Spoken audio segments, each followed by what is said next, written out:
Yes. Your stories are all set in small towns, and I love anything set in a small town. I grew up in a small town. What is your feeling about small town? Do you have a love-hate relationship, or What small town did you grow up in? not in Maine? It's in New Jersey. It's called South River. Okay, I'm not familiar with it. I just wanted to. Just a few so, what is my? Yeah, you don't live in a town? You I live don't. I've lived in New York for 26 years. That's what I thought. Yeah. So are you fleeing small towns? Did you kind of put that behind you, or? No, you never put anything behind you. Not really. I have a lot of ambivalence, I guess, about small towns. It was something that I certainly wanted to leave for a whole number of reasons. But I love New York. I love it primarily because it has so many people in it. I just like to see people. So I don't know what to say about small. It's a very, very different way of living. It's just a very, very, I think it's a very different way of living. It feels to me that it is, and when I go back and visit, and I have always had a low boiling nostalgia for it, which is what I think is led me to write those settings. But I don't have anything profound to say about small towns. That's not in my work.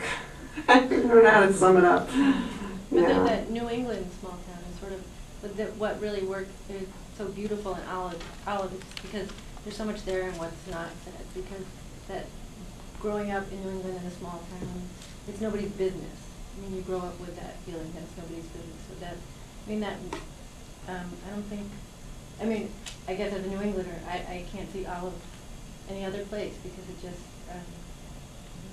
Yeah, exactly. That there's a certain taciturn kind of, but also that sense that it's nobody's business.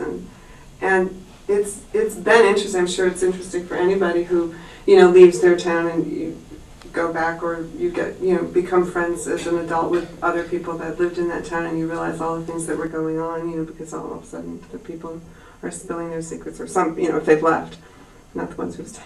And it's sort of like, wow, all that was happening. And of course it was happening. I mean, that's what, life happens everywhere, anywhere. But there is something about isolation that I think is not so good. It's just, that's my own feeling. And yet it's good for a writer to write about, because that's where the secrets, secrets are the essence of fiction, I think. And so, not that there aren't secrets in, my apartment building in New York City. Truthfully, I just saw somebody on the floor the other day while I was waiting for the elevator, and I said, "Oh, do you live on this floor? Are you new?" And he said, "No, he'd lived there a year," and it turned out this is a true story, he lived across the hall from me, and he just had a baby 15 days ago. And I was so happy. I said, "That's so exciting. Is it a good baby?" He said, "It's a wonderful baby." I said, "It's wonderful." But it did, I thought, And yet there are other people that I know, on the floor that I know that they've been living there. So my point being that, isolation can take place in many ways, but there is something about a certain kind of geographic location that brings with it, deep stuff, secrets. Yeah. Can you talk a little about your revision process and how many people you read your stuff after you've written it before you send it out? My revision process is constant. I write by hand, and I write a sentence and rewrite it immediately, and maybe I'll write a paragraph and rewrite it immediately. I just am obsessively rewriting. I love it. I love to rewrite. So I do that in a variety of different ways. And for years I had just one reader before I sent it out, and I think that was smart. And I wish that I had stayed, at this. I had more readers recently, and I don't think it's a good idea at all. I think you have to find the one reader that you trust, and it's a very difficult thing to find that person, because you really do have to trust them. and they have to understand what you're trying to do. And it's a huge relationship to have with somebody. And I did have that person. I still have her, but it's, now I don't quite trust her anymore. You're writing, it's hard. So I'm not a big I have friends who just show their work all the, they'll call up and read their work. Hey, look, what do you think of this latest? I just think it's, I can't work that way at all. It's got to be very secretive and very compressed and very, there has to be a pressure that's working with me, a kind of furtiveness even, in order for me to get what I'm trying to get to. And then it's very hard to hand it over to somebody, even this one person who's been astonishingly loyal and good, because, they're your sentences and you sort of like them. And that's not a good sign, often. Yes?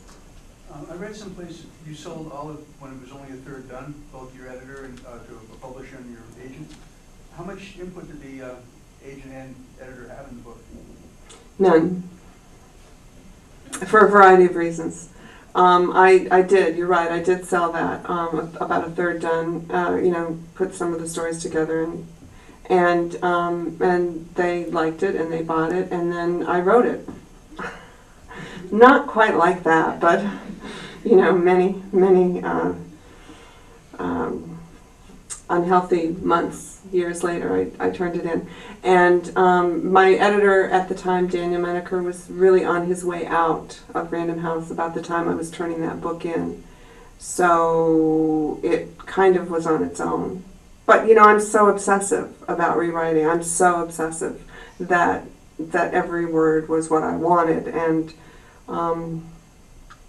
that's what happened to Olive. I mean, Dan did read it, I think.